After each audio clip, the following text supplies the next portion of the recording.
Everything is Fucked, a book about hope by Mark Manson. Part 1 Hope. Chapter 1 The Uncomfortable Truth.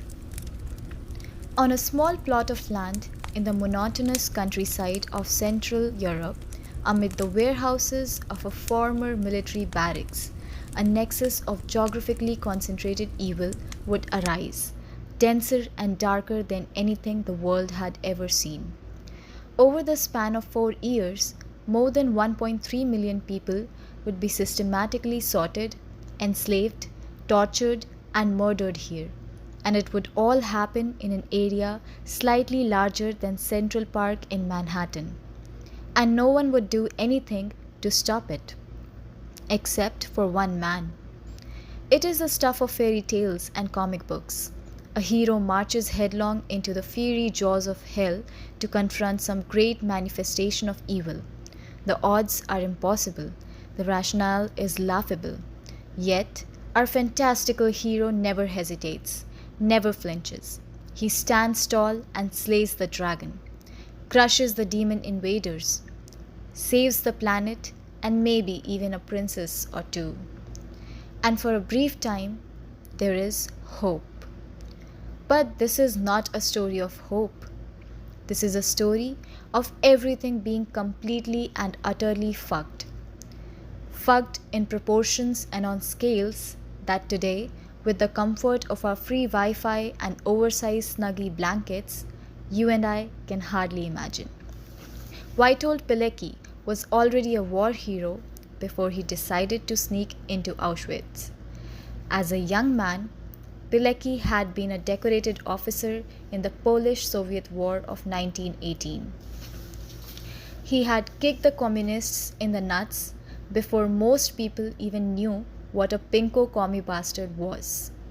After the war, Pilecki moved to the Polish countryside, married a school teacher, and had 2 kids. He enjoyed riding horses and wearing fancy hats and smoking cigars. Life was simple and good. Then that whole Hitler thing happened, and before Poland could get both its boots on, the Nazis had already blitzkrieged through half the country. Poland lost its entire territory in a little more than a month. It wasn't exactly a fair fight. While the Nazis invaded in the west, the Soviets invaded in the east. It was like being stuck between a rock and a hard place. Except the rock was a megalomaniacal mass murderer trying to conquer the world, and the hard place was rampant, senseless genocide. I'm still not sure which was which.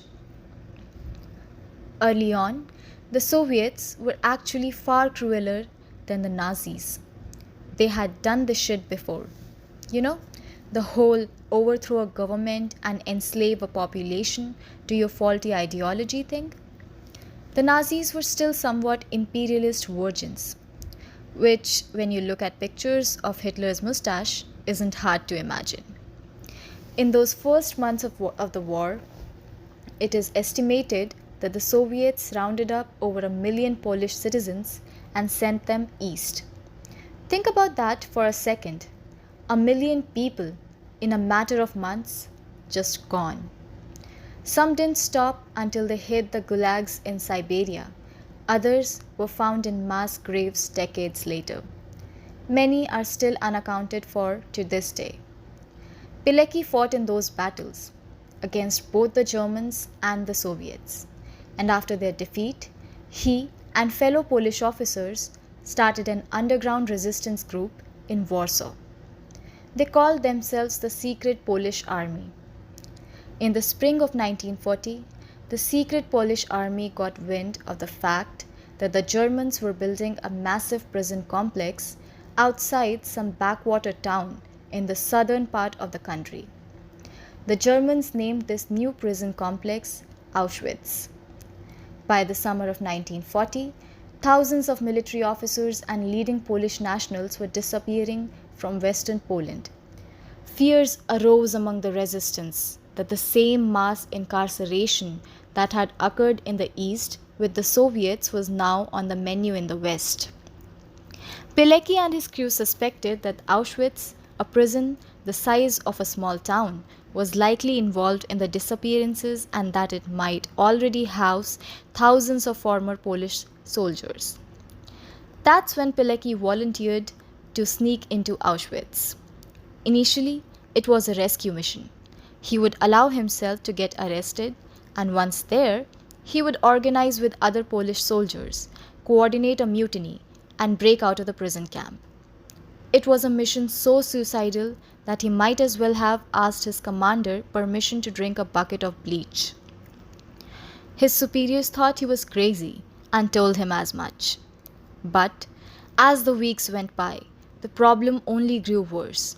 Thousands of elite Poles were disappearing, and Auschwitz was still a huge blind spot in the Allied intelligence network. The Allies had no idea what was going on there and little chance of finding out. Eventually, Pilecki's commanders relented. One evening, at a routine checkpoint in Warsaw, Pilecki let himself be arrested by the SS for violating curfew. And soon he was on his way to Auschwitz, the only man known ever to have voluntarily entered a Nazi concentration camp. Once he got there, he saw that the reality of Auschwitz was far worse than anyone had suspected. Prisoners were routinely shot in roll call lineups for transgressions as minor as fidgeting or not standing up straight. The manual labor was grueling and endless. Men were literally worked to death, often performing tasks that were useless or meant nothing. The first month Pilecki was there, a full third of the men in his barracks died of exhaustion or pneumonia or were shot. Regardless, by the end of the 1940, Pilecki, the comic book superhero motherfucker, had still somehow set up an espionage operation. Oh Pilecki, you titan, you champion, flying above the abyss, how did you manage to create an intelligence network by embedding messages in laundry baskets? How did you build your own transistor radio out of spare parts and stolen batteries, MacGyver style, and then successfully transmit plans for an attack on the prison camp to the secret Polish army in Warsaw? How did you create smuggling rings to bring in food, medicine, and clothing from prisoners, saving countless lives and delivering hope to the remotest desert of the human heart? What did this world do to deserve you? Over the course of 2 years, Pilecki built an entire resistance unit within Auschwitz. There was a chain of command with ranks and officers, a logistics network, and lines of communication to the outside world. And all this went undiscovered by the SS guards for almost 2 years. Pilecki's ultimate aim was to foment a full-scale revolt within the camp. With help and coordination from the outside, he believed he could stoke a prison break, overrun the undermanned SS guards, and release tens of thousands of highly trained Polish guerrilla fighters into the wild. He sent his plans and reports to Warsaw. For months, he waited. For months, he survived. But then came the Jews. First in buses, then packed in train cars. Soon, they were arriving by the tens of thousands, an undulating current of people floating in an ocean of death and despair. Stripped of all family possessions and dignity, they filed mechanically into the newly renovated shower barracks, where they were gassed and their bodies burned. Pilecki's reports to the outside became frantic. They are murdering tens of thousands of people here each day, mostly Jews. The death toll could potentially be in the millions. He pleaded with the secret Polish army to liberate the camp at once. He said, if you can't liberate the camp, then at least bomb it. For God's sake, at least destroy the gas chambers. At least. The secret Polish army received his messages but figured he was exaggerating. In the farthest reaches of their minds, nothing could be that fucked. Nothing. Pilecki was the first person ever to alert the world to the Holocaust. His intelligence was forwarded through the various resistance groups around Poland. Then, onto the Polish government in exile in the United Kingdom, who then passed his reports to the Allied command in London. The information eventually even made its way to Eisenhower and Churchill. They too figured Pilecki had to be exaggerating. In 1943, Pilecki realized that his plans of a mutiny and prison break were never going to happen. The secret Polish army wasn't coming. The Americans and British weren't coming. And in all likelihood, it was the Soviets who were coming. And they would be worse.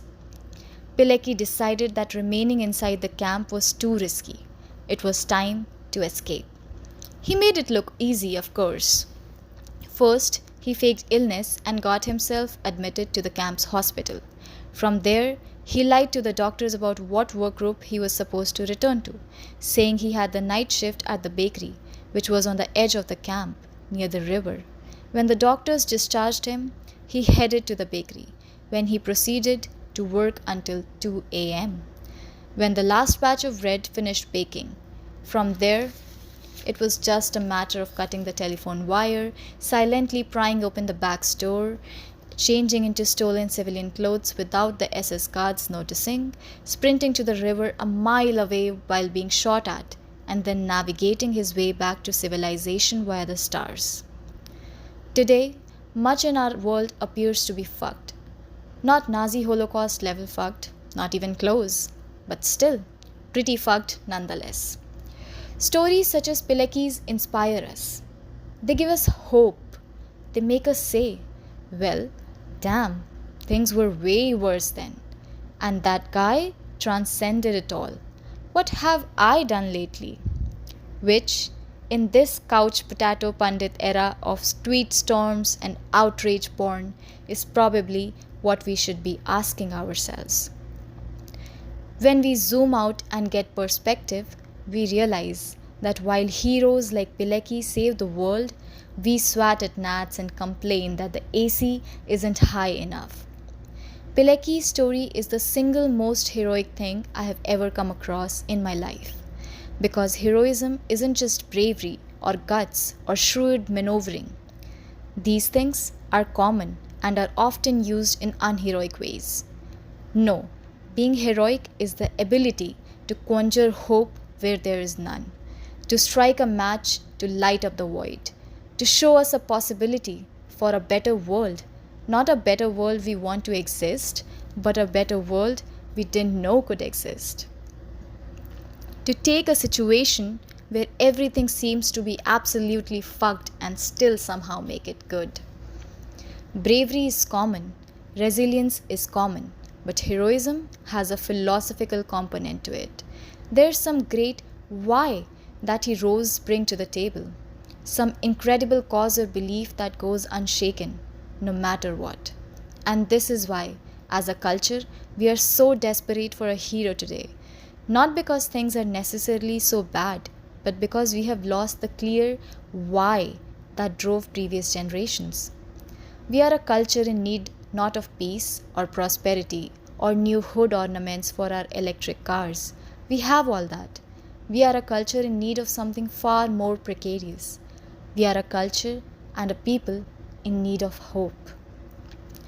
After witnessing years of war, torture, death, and genocide, Pilecki never lost hope. Despite losing his country, his family, his friends, and nearly his own life, he never lost hope. Even after the war, while enduring Soviet domination, he never lost the hope of a free and independent Poland. He never lost the hope of a quiet and happy life for his children. He never lost the hope of being able to save a few more lives, of helping a few more people. After the war, Pilecki returned to Warsaw and continued spying, this time on the Communist Party, which had just come to power there. Again, he would be the first person to notify the West of an ongoing evil, in this case, that the Soviets had infiltrated the Polish government and rigged its elections. He would also be the first to document the Soviet atrocities committed in the East during the war. This time, though, he was discovered. He was warned that he was about to be arrested, and he had a chance to flee to Italy. Yet, Pilecki declined. He would rather stay and die Polish than run and live as something he didn't recognize. A free and independent Poland, by then, was his only source of hope. Without it, he was nothing. And thus, his hope would also be his undoing. The communists captured Pilecki in 1947, and they didn't go easy on him. He was tortured for almost a year, so harshly and consistently that he told his wife that Auschwitz was just a trifle by comparison. Still, he never cooperated with his interrogators. Eventually, realizing they could get no information from him, the communists decided to make an example of him.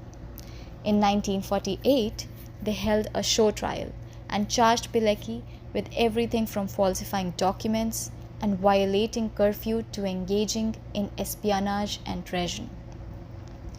A month later, he was found guilty and sentenced to death. On the final day of the trial, Pilecki was allowed to speak. He stated that his allegiance had always been to Poland and its people, that he had never harmed or betrayed any Polish citizen, and that he regretted nothing.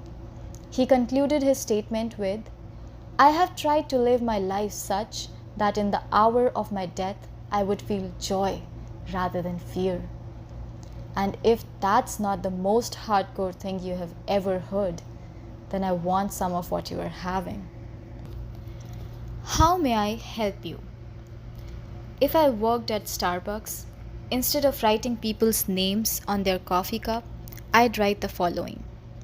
One day, you and everyone you love will die, and beyond a small group of people, for an extremely brief period of time, little of what you say or do will ever matter. This is the uncomfortable truth of life. And everything you think or do is but an elaborate avoidance of it. We are inconsequential cosmic dust, pumping and milling about on a tiny blue speck. We imagine our own importance. We invent our purpose. We are nothing. Enjoy your fucking coffee. I'd have to write it in really tiny lettering, of course. And it'd take a while to write, meaning the line of morning rush hour customers would be backed out the door. Not exactly stellar customer service either.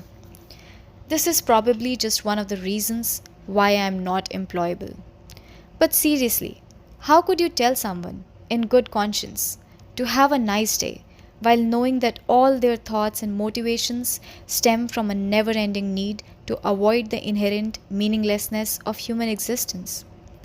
Because in the infinite expanse of space, time, the universe does not care whether your mother's hip replacement goes well, or your kids attend college, or your boss thinks you made a bitching spreadsheet. It doesn't care if the Democrats or the Republicans win the presidential election. It doesn't care if a celebrity gets caught doing cocaine while furiously masturbating in an airport bathroom. Again. It doesn't care if the forests burn, or the ice melts, or the waters rise, or the air simmers, or we all get vaporized by a superior alien race. You care. You care. And you desperately convince yourself that because you care, it all must have some great cosmic meaning behind it. You care because, deep down, you need to feel that sense of importance in order to avoid the uncomfortable truth, to avoid the incomprehensibility of your existence, to avoid being crushed by the weight of your own material insignificance. And you, like me, like everyone, then project that imagined sense of importance onto the world around you because it gives you hope. Is it too early to have this conversation? Here, have another coffee. I even made a winky smiley face with the steamed milk. Isn't it cute? I'll wait while you Instagram it. Okay, where were we? Oh yeah, the incomprehensibility of your existence, right?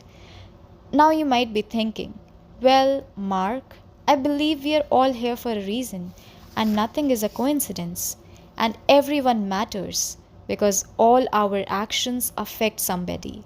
And even if we can help one person, then it's still worth it, right? Now, aren't you just as cute as a button? See, that's your hope talking. That's a story your mind spins to make it worth waking up in the morning. Something needs to matter, because without something mattering, then there is no reason to go on living. And some form of simple altruism or a reduction in suffering is always our mind's go to for making it feel like it's worth doing anything. Our psyche needs hope to survive the way a fish needs water. Hope is the fuel for our mental engine. It's the butter on our biscuit. It's a lot of really cheesy metaphors. Without hope, your whole mental apparatus will stall out or starve. If we don't believe there is any hope that the future will be better than the present, that our lives will improve in some way, then we spiritually die. After all, if there is no hope of things ever getting better, then why live? Why do anything? Here is what a lot of people don't get. The opposite of happiness is not anger or sadness. If you are angry or sad, that means you still give a fuck about something. That means something still matters. That means you still have hope. No. The opposite of happiness is hopelessness, an endless grey horizon of resignation and indifference. It's the belief that everything is fucked, so why do anything at all?